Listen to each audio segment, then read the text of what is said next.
जेजुरीजवळील भीषण अपघातातील मृतांचा आकडा वाढला. मिरज तालुक्यातील आणखी एका महिला वारकऱ्याचा मृत्यू.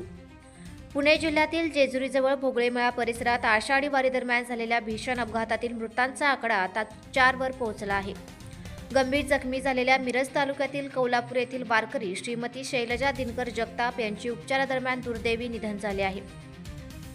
यापूर्वी या अपघातात राजेश्री शंकर भोसले राहणार कसपेडिग्रज, माधवी राजाराम सलगरे राहणार मालगाव तालुका मिरज आणि नंदा पवार राहणार कौलापूर या 3 महिला वारकऱ्यांचा मृत्यू झाला होता.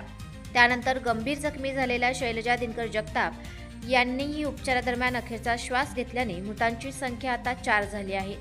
आषाढी एकादशीच्या पार्श्वभूमीवर ज्ञानेश्वर माऊलींच्या पालखी सोहळ्यासोबत पंढरपूरच्या दिशेने निघालेल्या वारकऱ्यांचा टेम्पो जेजुरी परिसरातून जात असताना मागून भरधाव आलेल्या ट्रकने टेम्पोला जोरदार धडक दिली. धडकेची तीव्रता इतकी भीषण होती की टेम्पोचे मोठे नुकसान झाले आणि अनेक वारकरी गंभीर जखमी झाले. अपघातानंतर स्थानिक नागरिक, पोलीस आणि प्रशासनाने तातडीने मदत कार्य राबवत जखमींना जवळच्या रुग्णालयात दाखल केले.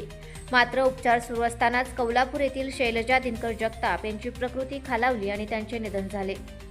या अपघातात अद्यापही अनेक जखमींवर विविध रुग्णालयात उपचार सुरू असून काहींची प्रकृती चिंताजनक असल्याची माहिती समोर येत आहे. या दुर्घटनेमुळे संपूर्ण वारकरी संप्रदायावर शोककळा पसरली असून सांगली जिल्ह्यासह मिरज तालुक्यात हळहळ व्यक्त होत आहे. पोलिसांनी अपघाताचा पंचनामा करून पुढील तपास सुरू केला असून ट्रक चालकाच्या निष्काळजीपणामुळे हा अपघात झाल्याचा प्राथमिक अंदाज व्यक्त केला जात आहे. वारकऱ्यांच्या सुरक्षिततेचा प्रश्न पुन्हा एकदा ऐरणीवर आला आहे.